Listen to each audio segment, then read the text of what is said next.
Assalamualaikum warahmatullahi wabarakatuh. Eh, saya Marcelina Zafira, NPM 20199, dan teman-teman saya. Saya Firman Samaluman Tobing, NPM 20197. Saya Rifka Rizkita dengan NPM 20194. Kami akan membacakan peranan Mahkamah Agung dalam sistem peradilan Indonesia.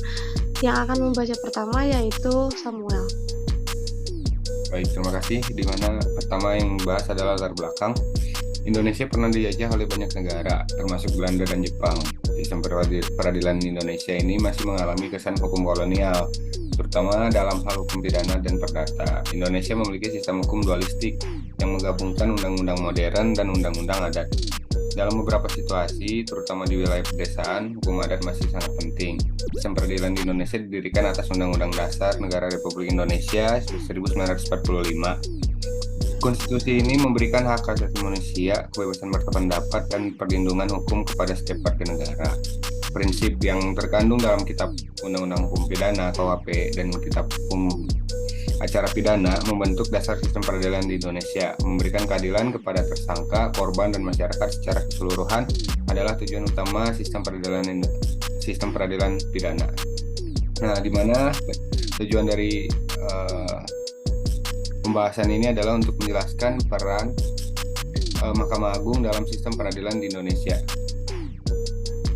Baik, yang selanjutnya ada pengertian fungsi dan wewenang. Di mana pertama, pengertian Mahkamah Agung itu adalah salah satu pelaku kekuasaan kehakiman yang membawahi badan peradilan dalam lingkungan peradilan umum, lingkungan peradilan agama, lingkungan peradilan militer, dan lingkungan peradilan tata usaha negara, di mana memiliki fungsi pertama kasasi.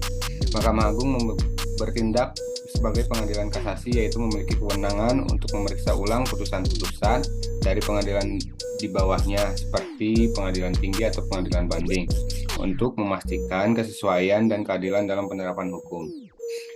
Yang kedua ada interpretasi hukum, di mana Mahkamah Agung ini memiliki peran penting dalam menginterpretasi konstitusi, undang-undang, dan peraturan lainnya. Putusan Mahkamah Agung dapat menjadi presiden atau jurisprudensi yang mengikat untuk kasus-kasus serupa di masa depan.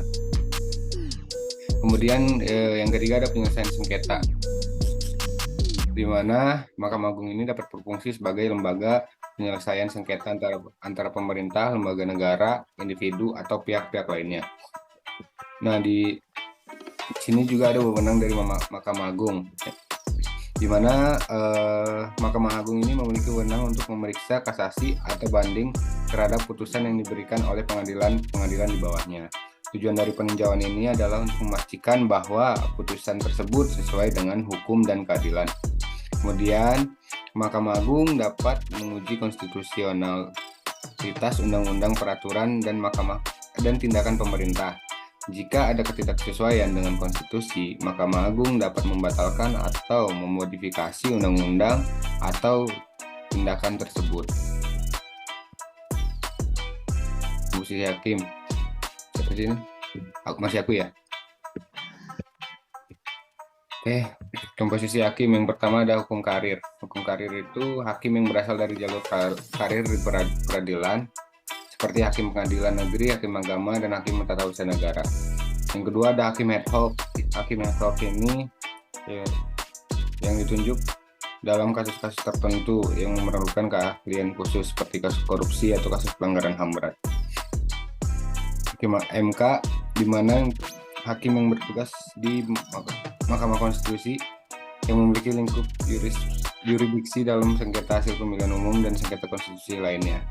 Nah, yang terakhir itu ada hakim yang bertugas di Mahkamah Agung yang merupakan lembaga peradilan tertinggi di Indonesia dan memiliki wewenang untuk mengadili perkara yang diajukan atas banding atau kasasi. Baik, selanjutnya akan pembahasan organisasi Mahkamah Agung dibahas oleh Mas Yanda. Mohon maaf Samuel sama Rifka. Oh, sama Rifka, oke. Baik. Selanjutnya, organisasi Mahkamah Agung. Yang pertama ada Dewan Kehakiman. Dewan Kehakiman ini organ yang bertanggung jawab atas pengawasan dan pengendalian administrasi peradilan di seluruh Indonesia. Lalu ada Kamar Agung, terdiri dari beberapa kamar yang memiliki yurisdiksi dalam bidang hukum tertentu, seperti Kamar Pidana, Kamar Perdata, Kamar Tata Usaha Negara, dan Kamar Hukum Internasional. Selanjutnya ada Badan Peradilan, yaitu meliputi Pengadilan Agama, Pengadilan Negeri, dan Pengadilan Tata Usaha Negara. Memiliki yurisdiksi dalam mengadili perkara-perkara sesuai dengan bidangnya masing-masing. Yang terakhir ada Sekretariat Mahkamah Agung, bertanggung jawab untuk melakukan administrasi dan mendukung berbagai kegiatan yang dilakukan oleh Mahkamah Agung.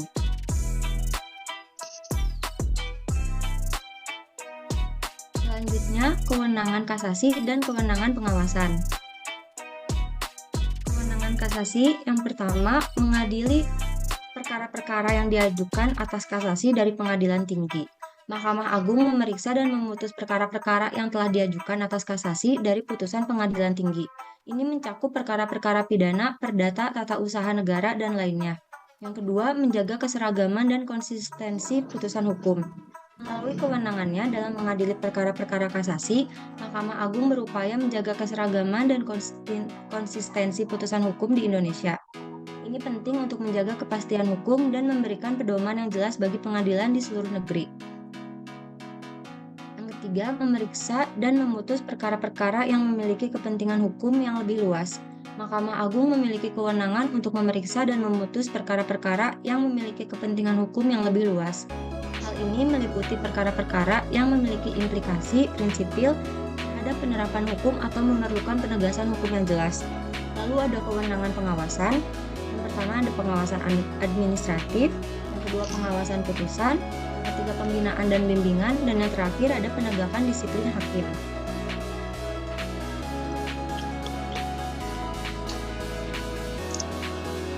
Lalu dilanjut Penegakan hukum yang adil dan berkeadilan. Yang pertama, independensi. Mahkamah Agung harus menjaga independensinya dalam membuat keputusan hukum tanpa adanya campur tangan atau pengaruh dari pihak manapun. Ini penting untuk memastikan bahwa putusan-putusan yang diambil didasarkan pada hukum dan bukan atas pertimbangan politik, ekonomi, atau lainnya. Yang kedua, kepastian hukum. Mahkamah Agung bertanggung jawab untuk menjaga kepastian hukum dengan memberikan interpretasi yang konsisten dan jelas terhadap hukum. Putusan-putusan yang dikeluarkan harus dapat menjadi pedoman bagi pengadilan lainnya dan masyarakat secara umum. Yang terakhir, kesetaraan dan non-diskriminasi. Mahkamah Agung harus memastikan bahwa semua individu dihadapkan pada persamaan perlakuan di hadapan umum hukum. Tidak ada diskriminasi berdasarkan ras, agama, jenis kelamin, atau faktor lainnya dalam proses pengadilan. Selanjutnya akan dilanjutkan oleh Marshanda. penegakan hukum yang adil dan berkeadilan. Keadilan substansial. Mahkamah Agung harus memastikan bahwa keadilan substansial tercapai dalam putusan-putusannya. Ini berarti mempertimbangkan kepentingan semua pihak yang terlibat, memperhatikan fakta dan bukti yang relevan, serta memastikan bahwa keputusan yang diambil sesuai dengan nilai-nilai keadilan yang dilakukan secara universal. Lalu transparan. Mahkamah Agung harus berupaya untuk menjaga transparansi dalam proses peradilan. Ini mencakup memberikan akses publik yang memadai terhadap informasi dan kasus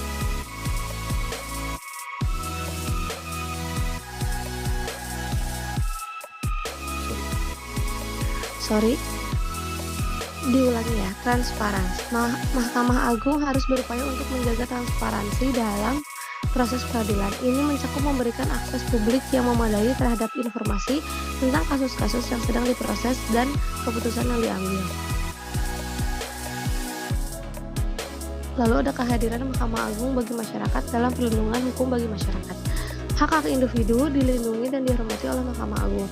Jika masyarakat merasa hak-hak mereka telah dilanggar atau jika mereka tidak puas dengan keputusan pengadilan di tingkat yang lebih rendah, maka dapat mengajukan gugatan atau kasasi ke Mahkamah Agung. Mereka memutuskan kasus banding atau kasasi. Memeriksa kesalahan hukum yang mungkin terjadi dan memastikan bahwa keputusan mereka didasarkan pada hukum yang berlaku. maka memastikan bahwa para hakim menjalankan tugas mereka dengan integritas, profesional, dan sesuai dengan protokol. Putusan prinsip Mahkamah Agung memberikan garis besar untuk penerapan hukum di Indonesia. Hal ini membantu masyarakat dan para profesional hukum dalam memahami dan menetapkan hukum dengan benar.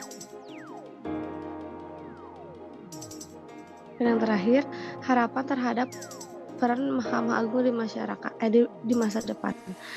Yang pertama, memastikan independensi dan berkelanjutan Mahkamah Agung sebagai lembaga penegakan hukum yang kuat. Yang kedua, mengedepankan keadilan dan kebenaran dalam setiap putusan yang diambil. Lalu, meningkatkan transparansi dan akuntabilitas dalam proses peradilan. Lalu, mengimplementasikan teknologi dan inovasi dalam administrasi dan menyelesaikan perkara untuk efisiensi dan kecepatan yang lebih baik. Lalu memperkuat kerjasama dengan lembaga hukum lainnya yang meningkatkan efektivitas sistem peradilan. Lalu melakukan pembaruan hukum yang relevan dengan perkembangan masyarakat dan kebutuhan zaman. Yang terakhir, menjaga integritas dan profesionalisme hakim serta pegawai Mahkamah Agung.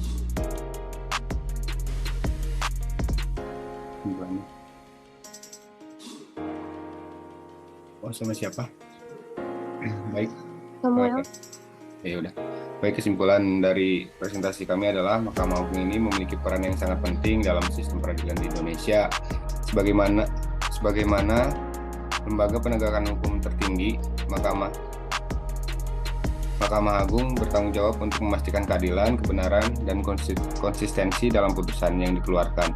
Dengan menjaga independensinya, Mahkamah Agung dapat melindungi hak-hak masyarakat dan memastikan bahwa hukum ditegakkan dengan adil melalui pembaruan hukum, pelatihan hakim, dan penggunaan teknologi dalam proses peradilan. Mahkamah Agung dapat terus meningkatkan efektivitas dan efisiensi sistem peradilan di Indonesia. Integritas dan profesionalisme yang dijunjung tinggi oleh Mahkamah Agung juga merupakan faktor penting dalam menjaga kepercayaan publik terhadap lembaga ini dengan memainkan perannya dengan baik. Mahkamah Agung dapat memberikan kontribusi yang signifikan dalam menjaga kestabilan dan keadilan di Indonesia. Sekian dari kelompok kami. Terima kasih. Terima kasih. Terima kasih.